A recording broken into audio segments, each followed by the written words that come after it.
Hello दोस्तों, आप लोगों का सर्वेइंग के इस प्यारे से लेक्चर में और इस प्यारे से चैनल पे स्वागत है।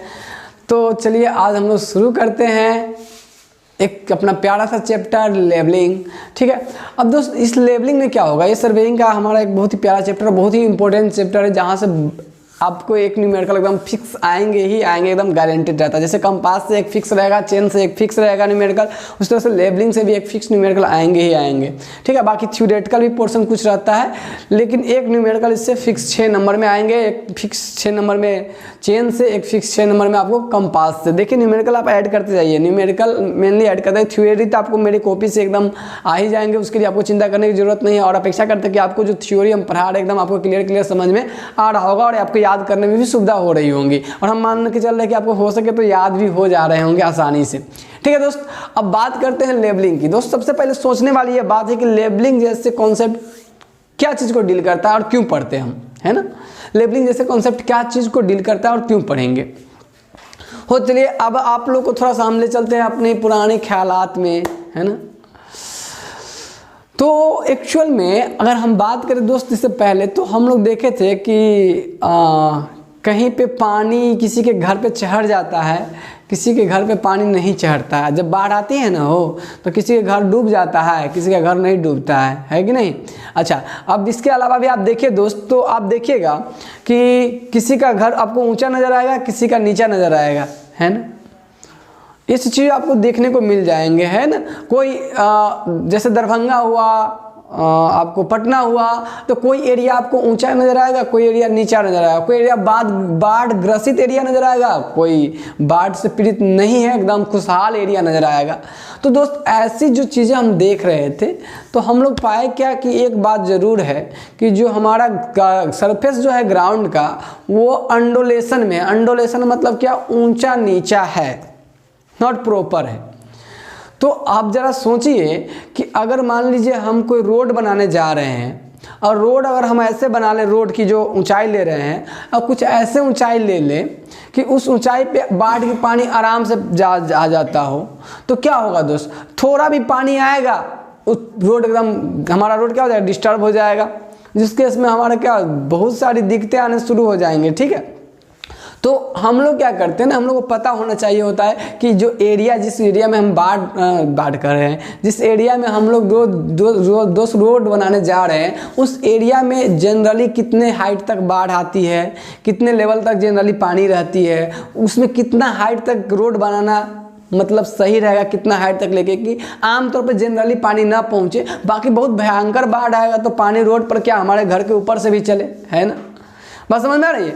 तो वो मामला है। तो और एवरेज एक जो होता है ना, एक नॉर्मल थिंकिंग कि किस लेवल तक हाइट तक रोड का, देखिए इसलिए देखिएगा जनरली कि रोड सबका जो हाईवे सबका जो हाइट रहता है ना, अच्छा खासा हाइट लेके उसको बनाया गया रहता है ना। हाईवे सबका जो हाइट देखिएगा अच्छा खासा, क्योंकि उस पर जनरली पानी नहीं आएगा, क्योंकि नॉर्मल अगर बहुत कम हाइट रहेगा उसकी तो आप देखिएगा कि उस पर आराम से पानी आ जाएगा। ठीक है, तो अब आपको हम कुल मिला के कह क्या रहे हैं पूरी बात में, जरा सोचिए उन चीज़ों को, जितना बात हम बताए उसमें कह क्या रहे हैं। मतलब हम हाइट और वर्टिकल डिस्टेंस मापने की कोशिश कर रहे हैं, यही तो कर रहे हैं, हाइट और वर्टिकल डिस्टेंस मापने की कोशिश कर रहे हैं। अच्छा, अब बात आ गई, देखिए ध्यान से। अब एक बात तो क्लियर है कि हम जब भी कभी डिस्टेंस मापे, चाहे हॉरिजॉन्टल डिस्टेंस हो, चाहे वर्टिकल डिस्टेंस हो, चाहे हॉरिजॉन्टल डिस्टेंस हो, चाहे वर्टिकल डिस्टेंस हो, वो एब्सोल्यूट नहीं, हम हमेशा किसी के रिस्पेक्ट में हम मापते हैं।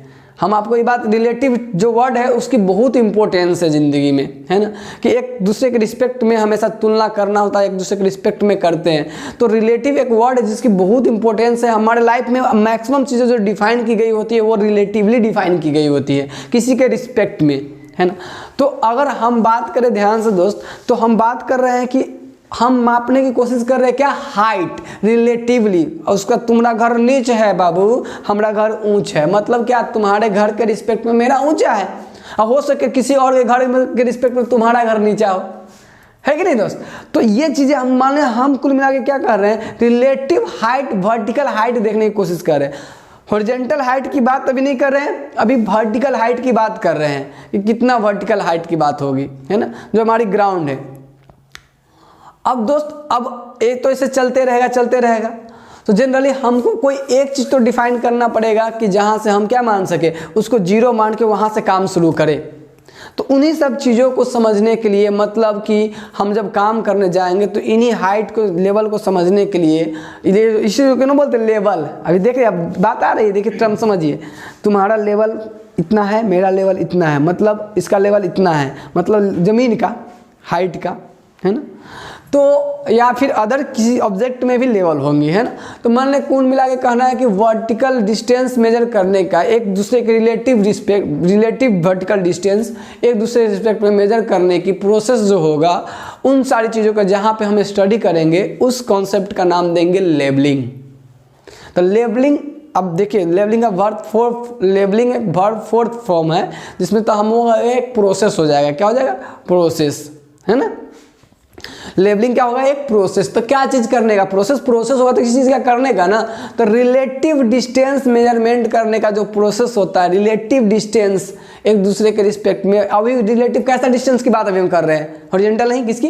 वर्टिकल। तो रिलेटिव वर्टिकल डिस्टेंस मेजर करने की जो प्रोसेस होता है दोस्त, ऐसे प्रोसेस को हम लोग नाम देते हैं लेबलिंग। तो जरा सा हम देखें, लिखा हुआ कॉन्सेप्ट हम लोग देखें तो labelling is the branch of surveying. Exactly हमने देख रहा था, कंपास भी ब्रांच ऑफ सर्वेइंग है, लेबलिंग भी ब्रांच ऑफ सर्वेइंग है। अच्छा, in which we determine the relative height of different objects।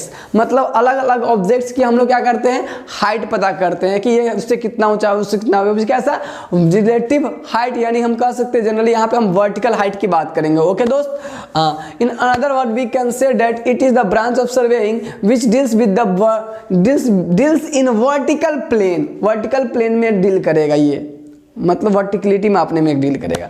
अभी आपको फील आने लगी होगी कि अब हम इसी सब चीज़ के बारे में पढ़ने वाले हैं कि किसका ज़मीन कितना ऊंचा, कौन रोड कितना ऊंचा, है ना। इंसान यानी वर्टिकल डिस्टेंस से किसका कितना हाइट होगा, वो चीज़ पढ़ने वाले हैं। तो दोस्त अगर इन चीज़ों को अगर समझना है तो लेबलिंग के टर्म में, यानी सर्वेइंग के टर्म में हम लोग कुछ बात को डिफाइन कर रखे, हम लोग कुछ बात को क्या किए? डिफाइन कर रखे। तो उन बातों को हम लोग को क्या करना है? पहले समझना पड़ेगा, जिसको बोलेंगे basic term for the labelling. मतलब हमको अगर लेबलिंग समझना है तो बेसिक बातें हमें पता होगी तो लेबलिंग हमें अच्छे से क्लियर होंगी और अच्छे से समझ में आएंगी। तो समझते हैं कि हम लोग जितना भी काम करने वाले हैं, जनरली हम लोग जो हाइट वाइट की मामला करने वाले सब अर्थ पे करने वाले हैं, है ना। और हमारा जो अर्थ कैसे बना हुआ है, ये अर्थ स्फेरिकल होता है। और स्फेरिकल अगर अर्थ है तो उसके बीच में सेंटर होगा, और सेंटर में layer by layer by layer by layer by layer by layer, और ये आपका सबसे ऊपरी लेयर जिसपे हम लोग रहते हैं, है कि नहीं। Layer by layer by layer by चारों तरफ से प्याज के छिलका की तरह, एक छिलका, दूसरा छिलका, तीसरा छिलका, चौथा छिलका, इस तरीके से लेयर बाय लेयर ही तो हमारी अर्थ है। अब ये लेयर होते हैं, सबसे ऊपरी वाला लेयर पे ह्यूमन जैसे, जो हम आदमी जैसे जो लोग हैं वो इस पे वास करते हैं, इसके अलावा ही करते हैं, है ना। तो इस पे रहते हैं हम लोग, नहीं इस प्यारे से इस सरफेस पे रहते हैं, है ना। अब ये इतनी फ्लैट है, मतलब इतनी ज़्यादा ये, मतलब इसकी जो रेडियस इतना बड़ा है कि हमको ये फ्लैट नज़र आता है एक्चुअल में। नहीं तो हम लोग जो सोचेंगे कि अरे भाई इस पर खड़ा होंगे तो गिर जाएंगे, है कि नहीं। अरे ये बहुत फ्लैट है ना, इतनी फ्लैट है कि हम इस पर खड़े हैं, है ना। तो हमको हम लोग को लगेगा इस पर कि इस पर कोई आदमी खड़ा हुआ तो गिर जाएगा। अरे यार बहुत ये फ्लैट है, बहुत रेडियस बहुत बड़ा है, इसके कारण हमको फ्लैट नज़र आती है। ओके ठीक है दोस्त, चलिए अब मामला करते हैं कि बेसिक टर्म्स हमको समझना है इस सब के रिगार्डिंग। ठीक है दोस्त, तो आइए बात करते हैं। सबसे पहले हम लोग क्या किए, हम लोग उसी जो सरफेस है, सरफेस को इस तरह से दिखा लिए कि भाई ये सरफेस है इस तरीके से। अब ध्यान से देखिए दोस्त,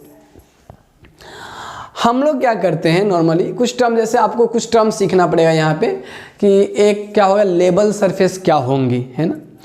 लेवल सरफेस क्या होंगी, और लेवल लाइन क्या होंगी, लेवल प्लेन क्या हो, सॉरी लेवल प्लेन या लेवल सरफेस एक ही चीज़ होएगा। हॉरिजॉन्टल प्लेन क्या होगा, हॉरिजॉन्टल लाइन क्या होगा, वर्टिकल प्लेन क्या होगा, वर्टिकल लाइन क्या होगा, इसके बाद डेटम क्या होगा, आरएल क्या होगा, बेंचमार्क क्या होगा। इन कुछ टर्म जो टिपिकल यानी कह सकते हैं ये आपका इंजीनियरिंग वाले कुछ टर्म्स है ना।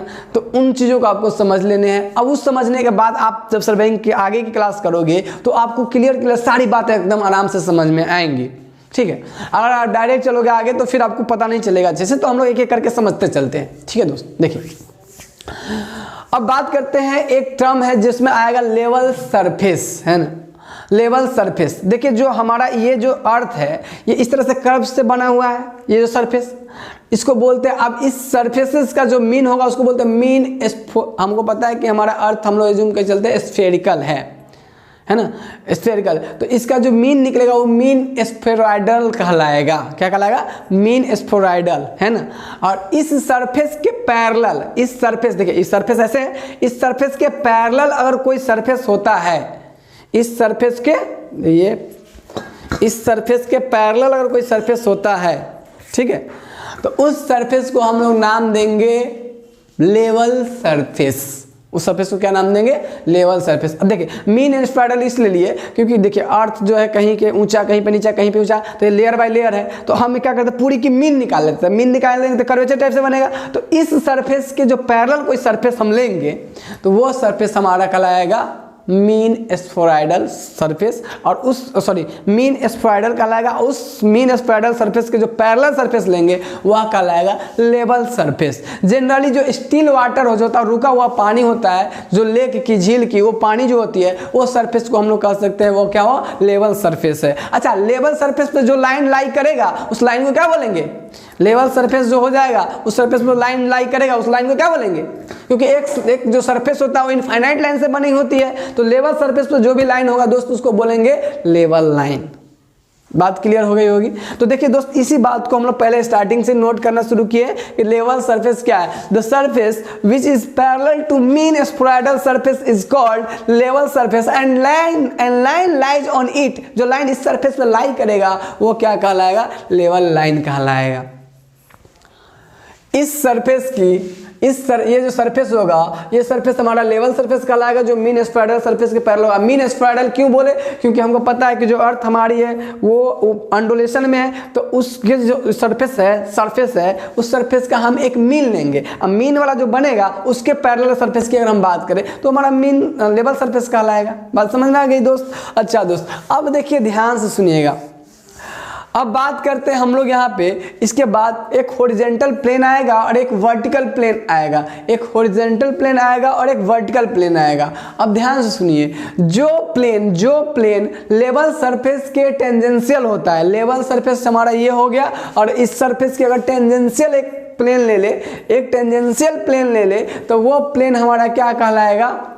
हॉरिजॉन्टल प्लेन कहलाएगा। यानी जो लेवल सरफेस होगा उस सरफेस, लेवल सरफेस अगर ऐसे है तो उसके टेंजेंशियल अगर हम कोई सरफेस ले लेते हैं वो हमारा लेवल प्लेन हॉरिजॉन्टल प्लेन कहलाएगा, और उस प्लेन पे जो लाइन रहेगा उसको बोलेंगे हॉरिजॉन्टल लाइन। क्लियर? देखिए दोस्त, तो यहाँ पे हम लोग उसको भी नोट कर लिए, horizontal line. The surface tangential to the level surface is called horizontal surface या प्लेन, है ना, सरफेस का हो या प्लेन का हो, and the line lies on this surface is known as horizontal line. ठीक है दोस्त, अब बात करते हैं दोस्त की हॉरिजॉन्टल लाइन हो गया तो अब वर्टिकल, क्योंकि हम काम करने वाले हैं कहाँ दोस्त? हम काम करने वाले हैं वर्टिकली मेजरमेंट करने वाले हैं, तो हमें वर्टिकल प्लेन में काम करना है, तो हमें वर्टिकल प्लेन के बारे में जानकारी होना चाहिए। तो देखिए, जो आपका ध्यान से देखिएगा, ये आपका लेवल सरफेस, ये आपका लेवल सरफेस। एक मिनट दोस्त, हम थोड़ा सा आपको ये विजुअलाइज ध्यान दीजिए। ये अगर मान लीजिए ये हमारा इस तरह से हमारा लेवल सरफेस है, तो इस पे एक टेंजेंशियल अगर हम ड्रॉ कर दें, टेंजेंशियल इस तरह से प्लेन, देखिए ध्यान से ये प्लेन, तो ये हमारा हॉरिजॉन्टल प्लेन हो गया। और इस पे अगर प्लम बब लगा दिया जाए, प्लम बब नीचे की ओर डायरेक्ट वर्टिकल, क्योंकि आपको पता है कि वर्टिकल एकदम स्ट्रेट डिस्टेंस मेजर करने का काम कौन करता है? हमारा प्लम बब एक इंस्ट्रूमेंट। और हम इस पे प्लम बब लाइन, इसको प्लम बब लाइन भी कहेंगे, जो वर्टिकल यहाँ पे एक नीचे एक प्लम बब लटका दिया जाए, है ना। प्लम बब नीचे लटकाएंगे तो इस तरह से प्लम बब लटकेगा, तो एकदम वर्टिकल लटकेगा। तो ये जो इसमें जो कोई प्लेन लेंगे इसी वर्टिकल में, या कोई प्लेन लेंगे तो वह प्लेन हमारा कहलाएगा वर्टिकल प्लेन। और इस प्लेन में कोई भी लाइन लाई करेगा तो वो कहलाएगा वर्टिकल लाइन। सिंपल सा कॉन्सेप्ट है, क्लियर है? ये वर्टिकल लाइन कहलाएगा इस प्लेन में, वर्टिकल प्लेन में लाई करने वाला लाइन। तो हम कहेंगे कि अगर प्लम बब लाइन ड्रॉ कर दिया जाए किस पे? हॉरिजॉन्टल प्लेन पे, या प्लम्बम सरफेस, प्लम्बम लाइन से बनने वाला जो सरफेस होगा उसको ड्रॉ कर दिया जाए, तो क्या बनाएगा? वर्टिकल प्लेन बनाएगा, और उसमें जो लाइन होगा वो वर्टिकल लाइन होगा। और ये जो आप देखिए डायग्राम आप देख रहे हैं, ये आपका वर्टिकल प्लेन, अगर इसमें प्लेन होगा ऐसे प्लेन तो वो वर्टिकल प्लेन कहलाएगा। और ये जो लाइन होगा उसको बोलते हैं प्लम बब लाइन। उस लाइन को क्या बोलेंगे दोस्त? प्लम बब लाइन। इनको बोलेंगे हम प्लम बब लाइन।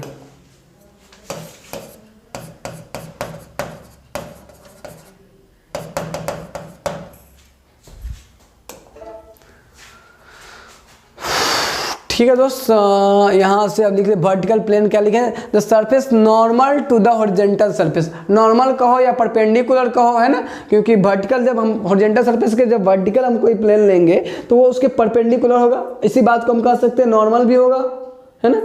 तो इस लाइन को, इस प्लेन को हम लोग बोलेंगे vertical plane. A line lies on this vertical plane is called vertical line. Okay दोस्त, कॉन्सेप्ट आपको क्लियर हो गया होगा इसका। अब दोस्त बात करते हैं, एक और शब्द आएगा, आपको एक शब्द सुनने को मिलेगा डेटम, है ना, डेटम। देखिए डेटम जो हमारा होता है एक इमेजिनरी सरफेस होता है ना, डेटम हमारा एक इमेजिनरी सरफेस। अब देखिए, अब आपको बताया वही बात कि आप कब तक ऐसे हमारे घर के रिस्पेक्ट में उसके घर के रिस्पेक्ट में लोकल लेवल पे काम हो गया। एक स्टैंडर्ड डिफाइन होना चाहिए ना, जिस स्टैंडर्ड से हम सारे का मेजरमेंट देखें कि कौन कितना ऊंचाई पे है, कौन कितना ऊंचा है क्या नहीं है ना। एक बात समझ में आ रही है कि मतलब देखिए ध्यान से, हम देख लीजिए कि हम देखिए एक जैसे मान लीजिए किसी का परसेंट, मान लीजिए कोई परसेंटेज लाया 60%, कोई लाया 70%, तो हम कहेंगे यार तुमसे हमारा 60 ज़्यादा है, उससे 70 ज़्यादा है, तो मतलब तुम्हारा 70 है, उसका 60 है, उसका 50 है ना, उसका 40 है। तो एक दूसरे के रिस्पेक्ट में तो हम ऐसे देख ले रहे हैं। एक स्टैंडर्ड हम डिफाइन कर दिए 100 में किसका किसका कितना आया है, मतलब एक स्टैंडर्ड डिफाइन है कि 100 पर किसका कितना है, तो एक उससे देखते हैं। और एक क्या होता है लोकल लेवल पे कि हमारा 70 तुम्हारा 60 है ना, तो ये लोकल लेवल पे हो गया। और ये क्या हुआ कि 100 में मेरा 70 आया, तो 100 एक स्टैंडर्ड हो गया नहीं। तो उसी तरीके से जब हम लोग मेजरमेंट करेंगे तो लोकल लेवल पे देख लेंगे कि भाई तुम्हारे ज़मीन का हाइट हमारी ज़मीन से कम है, उसका उतना कम है, उसका उतना कम है, उसका उतना कम है। लेकिन एक स्टैंडर्ड डिफाइन होना चाहिए ना कि कहाँ से, एक जनरल स्टैंडर्ड कहाँ से हम लोग करेंगे मेजरमेंट। तो जनरली ये होता है कि मीन सी लेवल से हम लोग वहाँ स्टार्ट करते हैं। मीन सी लेवल एट कराची जनरली वहाँ से लेते हैं। ये ग्रेट ट्रिगोनोमेट्रिकल सर्वे, GTS का फुल फॉर्म पूछेगा आपसे, ग्रेट ट्रिगोनोमेट्रिकल सर्वे से के द्वारा ये प्रोवाइड किया जाता है और मीन सी लेवल एट कराची से मेजरमेंट किया जाता है। और दोस्त ध्यान से सुनिएगा ये इसमें कि जो ये एक सरफेस होता है, जिस सरफेस के ऊपर और नीचे हम लोग मेजरमेंट करते हैं। एक डेटम क्या होता है, एक सरफेस होता है जो मीन सी लेवल से डिसाइड किया जाता है और इसके ऊपर और नीचे हम लोग मेजरमेंट करते हैं। तो हम लोग कहेंगे datum is an imaginary surface, level surface एक इमेजिनरी, क्योंकि आप देखिए from which height of object imager, उसी से हम लोग किसी भी ऑब्जेक्ट का क्या करते हैं हाइट मापते हैं। ये स्टैंडर्ड हाइट कहलाएगा, ये स्टैंडर्ड हाइट कहलाएगा। जो हम अपने ज़मीन से उसका, उसका ज़मीन से उसका, तो ये लोकल हाइट के रिस्पेक्ट में। उसी ज़मीन का देखिए पहले इस चीज़ को समझिए, थोड़ा रिलेटिव टर्म को समझिए। रिलेटिव टर्म को मान लीजिए कि ये एक स्टैंडर्ड है, ये एक स्टैंडर्ड है। तो मान लीजिए कि ये ऐश्वर्या राय का घर है और ये आलिया भट्ट का घर है, ठीक है। अब देखिए ये घर ये आलिया भट्ट, ऐश्वर्या राय, ऐश्वर्या दोनों सेम नाम हो गया। देखो ये आपको, ये आप लिख लीजिए सुष्मिता सेन, कुछ भी कोई भी हीरोइन मान लीजिए, हीरोइन के नाम पे थोड़ा ज़्यादा अच्छा लगेगा। चलो ठीक है दोस्त, बात करते हैं दोस्त यहाँ से कि ये वाला जो है, ये वाला ये मान लीजिए स्टैंडर्ड है। हमने माना कि यहाँ से हम सारी मेजरमेंट करेंगे, तो इसके रिस्पेक्ट में इसकी कुछ मान लीजिए 5 मीटर हाइट है और इसके रिस्पेक्ट में इसका मान लीजिए इसका हाइट 10 मीटर है। तो ऐश्वर्या राय जो है उसके घर एग्जैक्टली अगर हम स्टैंडर्ड से देखें तो 15 मीटर है नहीं। और कहने की बात होगी तो कोई आदमी ये कहे कि ऐश्वर्या राय का घर ना 5 मीटर पे है, ऊपर है, 5 मीटर ऊपर है, और कोई आदमी कहे कि नहीं ऐश्वर्या राय का घर 15 मीटर ऊपर है। दोनों में से सही कौन? दोनों सही। क्यों? क्योंकि जो अब आपको ध्यान देना ये इस बात का होगा कि किसके रिलेटिव में वो हाइट मेजरमेंट करके बता रहा है। नहीं, अगर वो ऐश्वर्या राय के, देखिए अगर वो आपका सुष्मिता सेन के रिस्पेक्ट में अगर वो बात करेगा, सुष्मिता सेन के रिस्पेक्ट में, तो वो आपको हाइट मिलेगा 5 मीटर, तो वो सही कह रहा है। और वो अगर स्टैंडर्ड हाइट के रिस्पेक्ट में करेगा, जो स्टैंडर्ड डिफाइन किया जिसके रिस्पेक्ट में, तो वो कहेगा उसको 15 मीटर, वो भी सही कह रहा है ना। तो आपको ये बात समझनी पड़ेगी। तो हम एक स्टैंडर्ड डिफाइन करते हैं जिससे हम लोग मापते हैं, वो मीन सी लेवल एट कराची होता है, जहां से हम ये हाइट मेजरमेंट करते हैं, ठीक है। उसी को बोलते हैं, वहां पे वो जो सरफेस होता है जिससे हम किसी ऑब्जेक्ट का हाइट मेजरमेंट करते हैं, वह कहलाता है डेटम सरफेस। और वो लाइन होता है, उस पर जो लाइन लाई करता है उस सरफेस पे, वो डेटम लाइन। ओके, अभी आपको ये समझ में आ गया होगा, है ना। अच्छा, अब देखिए ध्यान से कि एक शब्द आएगा मीन सी लेवल, है ना, जो हम लोग यूज करेंगे मीन सी लेवल, मीन सी लेवल एक शब्द यूज करेंगे। ये शब्द क्या है दोस्त, ये शब्द क्या है? जो समुद्र होते हैं उसमें पता है आपको ज्वार भाटा आते रहते हैं, है ना। ज्वार भाटा आते हैं तो पानी की हाइट अलग अलग आती रहती है ना। तो जो पानी की जो हाइट आती रहती है तो हम लोग क्या करते हैं, वहाँ पे एक पार्टिकुलर एरिया में देखते हैं कि जो ज्वार भाटा की जो पार्टिकुलर हाइट होती है, तो वहाँ पे जो हाइट होती है तो उसकी क्या निकाल ली जाती है, उसकी मीन निकाल ली जाती है, और उस मीन को बोलते हैं मीन सी लेवल। और वो हमारा एक स्टैंडर्ड रेफरेंस हो जाता है उस एरिया में। सब देश का अपना अपना रहता है, मतलब जो डिसाइड करने का। तो हम लोग का जो है वो मीन सी लेवल कराची से हम लोग मेजरमेंट करते हैं, तो वो वहाँ से हम लोग अपना इसका मीन सी लेवल ले लेते हैं, और उससे बाकी जितना भी हाइट है ऑब्जेक्ट सबका, उस सबका हाइट डिफाइन करते हैं उससे। बात समझ में आ रही है दोस्तों? ये हो जाता है आपको कि इसको बोलेंगे क्या चीज़, डेटम लाइन या डेटम सरफेस, जहाँ से हम लोग किसी भी ऑब्जेक्ट का हाइट मेजरमेंट करते हैं। तो हाइट कोई ज़रूरी है कि इसी लेवल पे तो सबका ऑब्जेक्ट नहीं रहेगा, कुछ इससे नीचे भी हो सकता है, कुछ इससे ऊपर भी हो सकता है।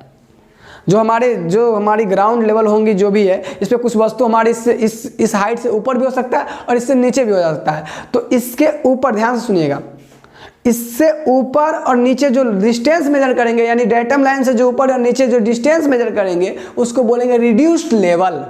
क्या बोलेंगे, आरएल। क्या बोलेंगे, आरएल। इस जो डेटम लाइन, जो डेटम सरफेस होगी, उससे ऊपर या नीचे तो हम मेजरमेंट करेंगे ना, तो जो मेजरमेंट डिस्टेंस करेंगे, जो भी डिस्टेंस मेजर करेंगे उस ऊपर या नीचे, उसको बोलेंगे रिड्यूस लेवल आरएल, है ना। और आरएल हमारा ऊपर रहेगा तो पॉजिटिव लेंगे, नीचे रहेगा तो निगेटिव। तो आरएल हमारा पॉजिटिव निगेटिव दोनों हो सकता है। क्या बात क्लियर होगी? और चलिए यहाँ तक आपको समझ में आ गया होगा। तो आप देखिए डेटम लाइन आपको समझ में आ गया और डेटम आपको समझ में आ गया होगा। तो अब बात करते हैं रिड्यूस लेवल की। तो कोई कि डिस्टेंस एबव और below from a datum line, जो डेटम लाइन सरफेस होगा उस पर डेटम लाइन होगा, उससे एबव और बिलो जो हम मेजरमेंट करेंगे डिस्टेंस, उस डिस्टेंस को बोलेंगे आरएल, रिड्यूस लेवल। और दोस्तों रिड्यूस लेवल में भी पॉजिटिव, निगेटिव और जीरो। अगर मान लीजिए मीनस सी लेवल पर हमारा आरएल हम देखने जाएंगे तो वहाँ पे आरएल क्या होगा, कुछ भी डिस्टेंस ऊपर और नीचे होगा तो वहाँ पे जीरो हो जाएगा, उसके ऊपर होगा तो पॉजिटिव हो जाएगा, उसके नीचे होगा तो निगेटिव हो जाएगा। क्या बात क्लियर हो रही है? तो इसको बोलते हैं आरएल रिड्यूस लेवल। अब पूरी गेम इसी की होने वाली है, आरएल की, है ना। आरएल ही मतलब आप ध्यान सुनिए, हमको किसी चीज़ का हाइट पता करना रहे कहाँ कौन कितना ऊंचाई पे है, तो हाइट ऊपर या नीचे हाइट निकालने को बोलते हैं आरएल। अब फाइनली हमको करना क्या, वही हाइट से देखना है सब ऑब्जेक्ट का। तो मतलब आरएल का ही गेम होने वाला है। आरएल मतलब रिड्यूस लेवल। आपको अलग अलग पॉइंट का क्या निकालना रहेगा, आरएल निकालना रहेगा कि वो पॉइंट उस रिफरेंस से कितना ऊपर या नीचे है, तो उसको बोलते हैं आरएल। ठीक है। अब दोस्त एक बात सोचने वाली है, क्या कि मान लीजिए कि कोई भी वस्तु होगी, कोई भी ऑब्जेक्ट होगा, तो हमको उसका हाइट अगर देखना होगा तो हम मीन सी लेवल कराची में जाएंगे कि भाई ढूंढने कि उसका कितना हाइट है, उससे कितना हाइट पे होगा, तो हम मेजरमेंट वैसे करते रहेंगे। नहीं, होता क्या है कि हमारी जो सर्वेयर्स होते हैं उन्होंने कई जगहों पे क्या करता है, उसके रिस्पेक्ट में या अपने नज़दीकी जो भी उसके डिफरेंस पॉइंट होता है उसके रिस्पेक्ट में, मान लीजिए, ध्यान से देखिए इस बात को भी समझिए। मान लीजिए कि ये अभी जो बनाए थे, जो पिक्चर बनाए थे,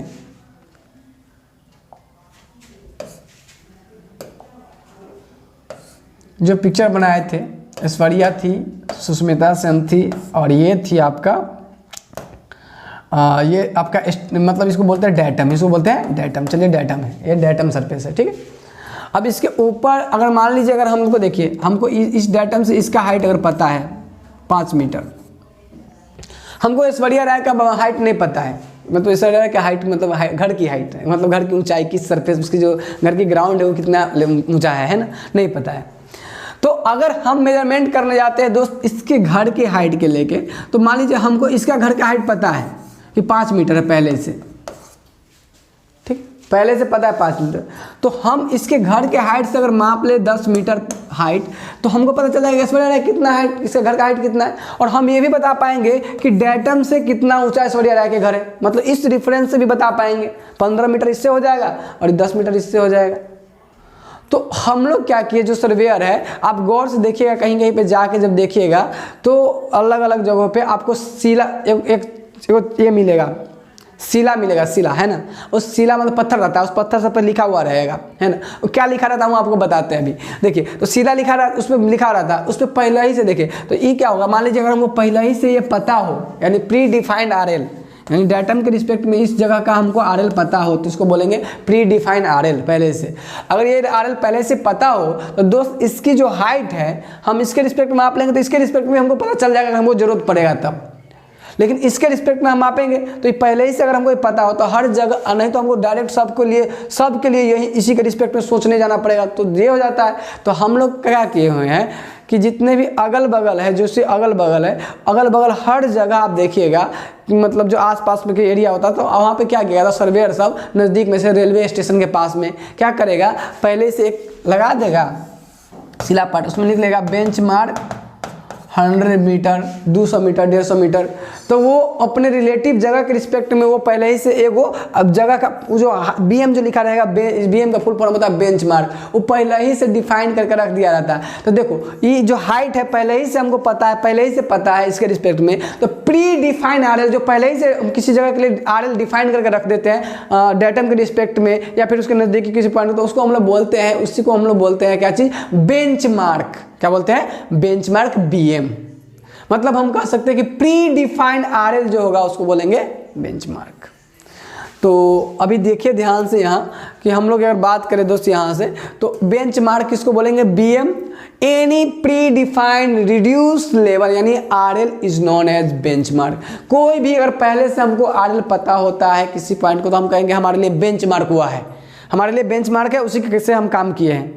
वो बेंच मार्क के रिस्पेक्ट में मेरा हाइट मेजर किया गया है, तो एक बेंच मार्क को जो पहले से पता RL होता है किसी जगह का, और उसके रिस्पेक्ट में कोई भी हम मेजरमेंट करते हैं तो हम कहते हैं वो हमारा बेंच मार्क है, BM है। उस BM के रिस्पेक्ट में हमारा RL मापा गया है।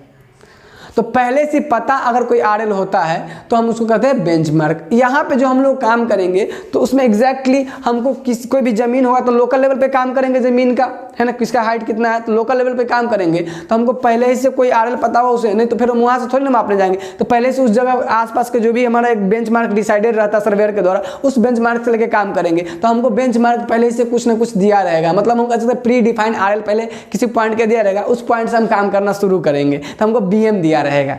और जो पहला जो RL दिया रहेगा जहाँ से हम काम करेंगे तो उसको हम लोग कहेंगे बेंचमार्क है हमारा। क्या बात क्लियर हो गया दोस्त, समझ में आ गया होगा आपको सारी बातें।